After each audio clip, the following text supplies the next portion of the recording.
한 가지 여쭤보겠습니다. 친구를 만나고 나면 기분이 어떠세요? 기운이 나시나요? 아니면 오히려 기운이 빠지시나요? 평생 정 때문에 만나왔는데 어느 순간부터 그 만남이 의무처럼 느껴진 적 없으신가요? 만나기 전부터 무겁고 만나고 나면 더 지치는 그런 관계 말입니다. 오늘 이 영상에서는 왜 60대부터는 친구를 정리해야 하는지 그 진짜 이유를 말씀드리겠습니다. 끝까지 보시면 여러분의 인간관계가 훨씬 가벼워지실 겁니다. 이 영상이 도움이 되신다면 구독과 좋아요 부탁드립니다. 여러분의 응원이 더 좋은 영상을 만드는 힘이 됩니다. 우리 세대는 평생 정이라는 단어 안에서 살아왔습니다. 고향 친구, 직장 동료, 동창회, 계모임. 수십 년을 알고 지낸 사람들입니다. 그런데 이상합니다. 친구가 이렇게 많은데 왜 마음 편하게 얘기할 사람은 없을까요? 혹시 이런 경험 있으신가요? 모임에 가면 누군가는 꼭 자랑을 합니다. 자식 자랑, 손주 자랑, 건강 자랑. 처음엔 잘 됐네 하고 넘기는데 매번 그러니까 슬슬 비교가 됩니다. 내 자식은 왜 그렇게 못할까? 내 손주는 왜 저렇게 안 할까? 없던 불만도 생깁니다. 또 어떤 친구는 만나기만 하면 불평입니다. 며느리 욕, 아들 욕, 세상 욕. 처음엔 같이 공감해 주는데 듣고 나면 나까지 우울해집니다. 분명 친구를 만난 건데 돌아오는 길엔 한숨이 나옵니다. 왜 만났지? 하는 생각이 듭니다. 30년 지기, 40년 지기라는 말이 무색합니다. 오래 알았다고 다 좋은 친구가 아닙니다. 시간이 관계의 질을 보장하지 않습니다. 이게 우리가 마주한 불편한 진실입니다. 그렇다면 왜 우리는 이렇게 불편한 관계를 끊지 못할까요? 첫 번째 이유는 정 때문입니다. 수십 년을 알고 지낸 사이인데 어떻게 끊어? 이 생각이 발목을 잡습니다. 우리 세대는 관계를 쉽게 끊는 걸 의리 없다고 배웠습니다. 참고 견디는 게 미덕이라고 배웠습니다. 두 번째 이유는 체면 때문입니다. 친구가 없으면 외로운 사람, 인복 없는 사람으로 보일까봐 걱정됩니다. 동창회에 안 나가면 뒷말이 나올까봐 신경 쓰입니다. 세 번째 이유는 두려움 때문입니다. 이 친구마저 끊으면 나는 진짜 혼자가 되는 거 아닌가. 이 두려움이 불편한 관계를 계속 유지하게 만듭니다. 그런데 한번 생각해 보세요. 정이 진짜라면 왜 만나고 나서 기운이 빠질까요? 체면을 지키려고 내 마음을 희생하는 게 맞는 걸까요? 외로움이 두려워서 불편함을 참는 게 과연 현명한 선택일까요? 여기서 중요한 질문을 하나 드리겠습니다. 진짜 친구는 어떤 사람일까요? 독일의 철학자 쇼펜하우어는 이렇게 말했습니다. 대부분의 사람들은 친구를 자기 이익을 위한 도구로 생각한다. 냉정하지만 틀린 말이 아닙니다. 진짜 친구와 가짜 친구를 구분하는 방법이 있습니다. 진짜 친구는 만나면 에너지가 채워지는 사람입니다. 별다른 얘기를 안 해도 편안한 사람입니다. 내가 힘들 때 연락하면 들어주는 사람입니다. 잘 되면 진심으로 축하해주는 사람입니다. 반면 가짜 친구는 만나면 에너지가 빠지는 사람입니다. 늘 자기 얘기만 하는 사람입니다. 내가 힘들 때는 바쁘다가 자기 일 있을 때만 연락하는 사람입니다. 내가 잘 되면 은근히 시기하는 사람입니다. 심리학에서는 이런 사람을 에너지 뱀파이어라고 부릅니다. 만나기만 하면 내 에너지를 빨아가는 사람입니다. 지금 머릿속에 떠오르는 얼굴이 있으신가요? 그 느낌을 무시하지 마세요. 우리 몸은 본능적으로 나에게 해로운 관계를 알아챕니다. 그렇다면 왜 하필 60대부터 친구를 정리해야 할까요? 이유는 간단합니다. 남은 시간이 정해져 있기 때문입니다. 20대, 30대에는 인맥을 넓히는 게 중요했습니다. 사회생활을 위해, 사업을 위해, 자녀 교육을 위해 아는 사람이 많아야 했습니다. 그때는 불편한 관계도 참을 수 있었습니다. 미래를 위한 투자라고 생각했으니까요. 하지만 60대가 넘으면 상황이 달라집니다. 이제는 인맥이 아니라 행복이 중요한 시기입니다. 남은 시간을 어떻게 보내느냐가 중요한 시기입니다. 영국의 인류학자 로빈 덤바의 연구에 따르면 인간이 의미 있는 관계를 유지할 수 있는 한계는 약 150명입니다. 그 중에서도 정말 친밀한 관계는 고작 5명 정도라고 합니다. 5명입니다. 우리에게 정말 필요한 건 100명의 지인이 아니라 5명의 진짜 친구입니다. 노자는 적게 가진 자는 얻을 것이고 많이 가진 자는 미혹될 것이다라고 했습니다. 관계도 마찬가지입니다. 적은 관계가 오히려 풍요롭습니다. 넓은 관계가 오히려 공허합니다. 이제부터 실천 방법을 말씀드리겠습니다. 총 15가지입니다. 하나씩 천천히 따라오세요. 첫 번째, 만나면 기운 빠지는 사람을 점검하세요. 종이 한 장을 꺼내세요. 그리고 지금 만나고 있는 친구들 이름을 적어보세요. 옆에 동그라미 또는 세모를 표시하세요. 만나면 기분 좋은 사람은 동그라미, 만나면 지치는 사람은 세모. 의외로 세모가 많을 겁니다. 이 사실을 인정하는 것부터가 시작입니다. 불편한 관계를 불편하다고 인정하는 용기가 필요합니다. 두 번째, 모임 빈도를 줄이세요. 매달 나가던 동창회를 2달에 한 번으로 줄여보세요. 매주 하던 개모임을 격주로 바꿔보세요. 처음엔 눈치가 보일 겁니다. 뒷말이 나올 수도 있습니다. 하지만 한 달만 지나면 아무도 신경 쓰지 않습니다. 사람들은 생각보다 남의 일에 관심이 없습니다. 내가 생각하는 것만큼 남들이 나를 신경 쓰지 않습니다. 이걸 깨달으면 마음이 훨씬 가벼워집니다. 세 번째, 거절하는 연습을 하세요. 이게 제일 어렵습니다. 우리 세대는 거절을 못하도록 교육받았습니다. 거절하면 예의 없는 사람, 정 없는 사람이 된다고 배웠습니다. 하지만 생각해 보세요. 내 시간은 내 것입니다. 내 에너지도 내 것입니다. 하기 싫은 거라면서 쓰는 시간은 낭비입니다. 처음부터 크게 거절할 필요 없습니다. 그날은 좀 어렵겠다부터 시작하세요. 요즘 몸이 안 좋아서 쉬어야 할 것 같아도 괜찮습니다. 거짓말이 아닙니다. 마음이 지치는 것도 몸이 안 좋은 겁니다. 네 번째, 연락 빈도를 조절하세요. 매일 전화하던 친구가 있다면 이틀에 한 번으로 줄여보세요.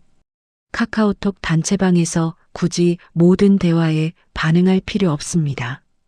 읽기만 해도 됩니다. 가끔 이모티콘 하나 보내는 것으로 충분합니다. 관계를 끊자는 게 아닙니다. 거리를 조절하자는 겁니다. 너무 가까우면 상처받기 쉽습니다. 적당한 거리가 관계를 오래 유지하는 비결입니다. 다섯 번째, 혼자 있는 시간을 즐기세요. 친구를 정리하면 시간이 남습니다. 그 시간이 처음엔 어색할 겁니다. 뭘 해야 할지 모르겠고 심심하기도 할 겁니다. 하지만 이 시간이 정말 소중합니다. 혼자 산책해 보세요. 혼자 카페에 가보세요. 혼자 영화관에 가보세요. 처음엔 어색하지만 금방 익숙해집니다. 그리고 깨닫게 됩니다. 나는 혼자 있어도 괜찮은 사람이구나. 이 깨달음이 자유를 줍니다. 여섯 번째, 자랑하는 친구에게 휘둘리지 마세요. 모임에 가면 꼭 한 명쯤 있습니다. 자식이 어디 취직했다. 손주가 뭘 잘한다. 어디 여행 다녀왔다. 들을 때마다 비교하게 되고 초라해지는 기분이 듭니다. 그런데 가만히 생각해 보세요. 그 사람은 왜 자랑을 할까요? 인정받고 싶어서입니다. 불안해서입니다. 진짜 행복한 사람은 굳이 자랑하지 않습니다. 자랑하는 친구 앞에서 기죽을 필요 없습니다. 그래, 잘 됐네 한마디면 됩니다. 마음속으로는 이렇게 생각하세요. 저 친구도 나름 힘들구나. 이렇게 생각하면 더 이상 휘둘리지 않습니다. 7번째, 뒷담화에서 빠지세요. 모임에서 제일 재미있는 게 뒷담화입니다. 안 온 사람 얘기, 다른 친구 흉, 며느리 욕. 같이 웃으면서 얘기하다 보면 시간이 금방 갑니다. 그런데 문제가 있습니다. 내가 없을 때는 내 얘기를 합니다. 뒷담화를 즐기는 모임에서 예외인 사람은 없습니다. 그리고 뒷담화는 끝나면 기분이 찝찝합니다. 재미있었는데 개운하지 않습니다. 이게 신호입니다. 뒷담화가 시작되면 슬쩍 빠지세요. 화장실을 다녀오세요. 다른 얘기로 넘기세요. 처음엔 어색하지만 습관이 되면 마음이 편해집니다. 8번째, 의무감으로 만나는 관계를 점검하세요. 이 친구를 왜 만나지? 스스로 질문해 보세요. 만나고 싶어서 만나는 건가요? 아니면 안 만나면 미안해서 만나는 건가요? 의무감으로 유지되는 관계는 양쪽 모두에게 피곤합니다. 상대방도 느낍니다. 이 사람이 나를 진심으로 만나는 게 아니라는 걸. 차라리 솔직해지는 게 낫습니다. 자주 못 만나더라도 만날 때 진심인 게 낫습니다. 9번째, 오래된 관계라는 이유로 참지 마세요. 30년 알고 지낸 친구입니다. 40년 지기입니다. 이 말이 면죄부가 되어서는 안 됩니다. 오래 알았다고 함부로 해도 되는 게 아닙니다. 오래 알았다고 상처 줘도 되는 게 아닙니다. 오히려 오래 알았으니까 더 조심해야 합니다. 오래된 친구가 선을 넘으면 말해도 됩니다. 야, 그 말은 좀 그렇다. 이 한마디가 관계를 더 건강하게 만듭니다. 참기만 하면 언젠가 폭발합니다. 그때는 돌이킬 수 없습니다. 10번째, 새로운 가벼운 연결을 만들어 보세요. 친구를 정리하라는 말이 모든 관계를 끊으라는 뜻이 아닙니다. 불편한 관계를 정리하고 편안한 연결을 늘리라는 뜻입니다. 복지관 프로그램에 가보세요. 산책 모임에 참여해 보세요. 취미 동호회에 나가보세요. 여기서 만나는 사람들은 과거가 없습니다. 나를 판단하지 않습니다. 그냥 지금의 나를 보고 만납니다. 이런 가벼운 연결이 의외로 큰 위로가 됩니다. 11번째, 비교하는 마음을 내려놓으세요. 친구를 만나면 자연스럽게 비교가 됩니다. 저 친구는 건강한데 나는 왜 이럴까? 저 친구 자식은 잘 사는데 우리 애는 왜 그럴까? 저 친구는 여유 있어 보이는데 나는 왜 이렇게 빠듯할까? 이 비교가 우리를 불행하게 만듭니다. 그런데 잘 생각해 보세요. 저 친구도 안 보이는 데서 힘들어합니다. 겉으로 보이는 게 전부가 아닙니다. 행복해 보이는 사람도 속으로는 울고 있을 수 있습니다. 비교는 끝이 없습니다. 위를 보면 끝없이 위가 있고 아래를 보면 끝없이 아래가 있습니다. 비교하는 순간 지는 겁니다. 내 삶에 집중하세요. 내 속도로 가면 됩니다. 12번째, 관계에 점수를 매기지 마세요. 내가 밥을 샀으니 저 친구도 사야지. 내가 먼저 연락했으니 저 친구가 먼저 연락해야지. 이렇게 계산하기 시작하면 관계가 피곤해집니다. 친구 사이에 대차대조표를 만들지 마세요. 해주고 싶으면 해주고 하기 싫으면 안 하면 됩니다. 상대방에게 기대하지 마세요. 기대가 없으면 실망도 없습니다. 실망이 없으면 관계가 편해집니다. 프랑스 철학자 몽테뉴는 이렇게 말했습니다. 진정한 우정에서는 내가 친구에게 주는 것이 아니라 내가 나 자신에게 주는 것이다. 베풀 때 대가를 바라지 않으면 마음이 자유롭습니다. 13번째, 멀어진 친구를 억지로 붙잡지 마세요. 한때 매일 연락하던 친구가 있습니다. 그런데 어느 순간부터 연락이 뜸해집니다. 내가 먼저 연락해도 반응이 시큰둥합니다. 이럴 때 억지로 붙잡으려고 하지 마세요. 섭섭해하지 마세요. 사람 사이에는 때가 있습니다. 만날 때가 있고 헤어질 때가 있습니다. 멀어지는 것도 자연스러운 흐름입니다. 억지로 붙잡으면 서로 불편해집니다. 인연은 강요할 수 없습니다. 보내줄 때 보내주는 것도 우정입니다. 그 친구와의 좋았던 기억만 간직하세요. 그걸로 충분합니다. 14번째, 진짜 친구에게 고마움을 표현하세요. 관계를 정리하다 보면 진짜 소중한 친구가 보입니다. 별다른 말 없어도 편한 친구, 힘들 때 연락하면 들어주는 친구, 잘 되면 진심으로 기뻐해주는 친구. 이런 친구가 한두 명만 있어도 인생은 외롭지 않습니다. 그 친구에게 고마움을 표현하세요. 거창하게 할 필요 없습니다. 야, 내가 있어서 참 좋다. 이 한마디면 됩니다. 문자로 보내도 됩니다. 요즘 내 생각 났어. 고마워. 이런 말 한마디가 관계를 더 깊게 만듭니다. 우리는 고마움을 표현하는데 너무 인색하게 살아왔습니다. 이제는 표현할 때입니다. 15번째, 나 자신과 친구가 되세요. 이게 가장 중요합니다. 외부에서 친구를 찾기 전에 먼저 나 자신과 친해지세요.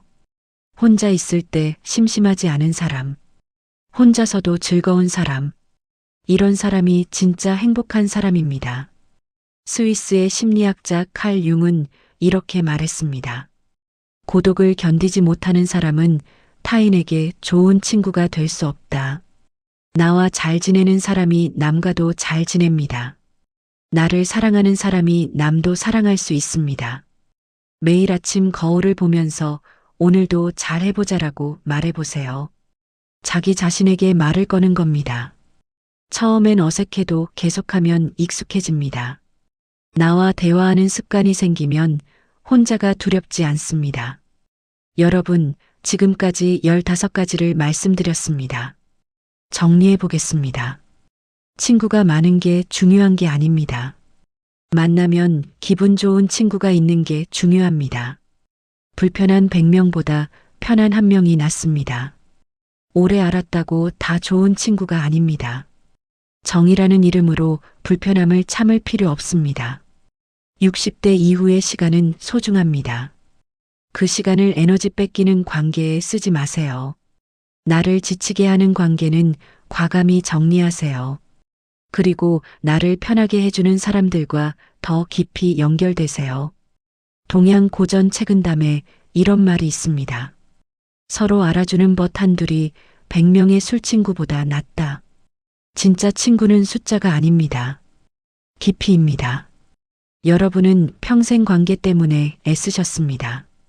가족을 위해, 직장을 위해, 사회를 위해 수많은 관계를 유지하셨습니다.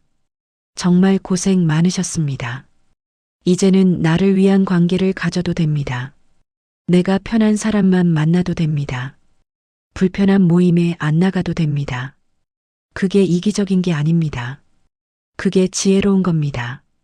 나이가 들수록 관계는 가벼워야 합니다. 짐을 내려놓듯이 관계도 내려놓으세요. 그러면 남은 인생이 훨씬 평화로워집니다. 여러분은 충분히 그럴 자격이 있습니다. 오늘 말씀드린 15가지 중에서 여러분에게 가장 와닿은 건 몇 번인가요? 댓글로 번호만 적어주셔도 좋습니다. 비슷한 경험이 있으시다면 나눠주세요. 여러분의 이야기가 같은 고민을 가진 분들에게 큰 힘이 됩니다. 이 영상이 도움이 되셨다면 구독과 좋아요 부탁드립니다.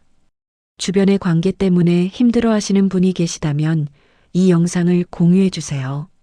작은 나눔이 누군가에게 큰 위로가 될 수 있습니다.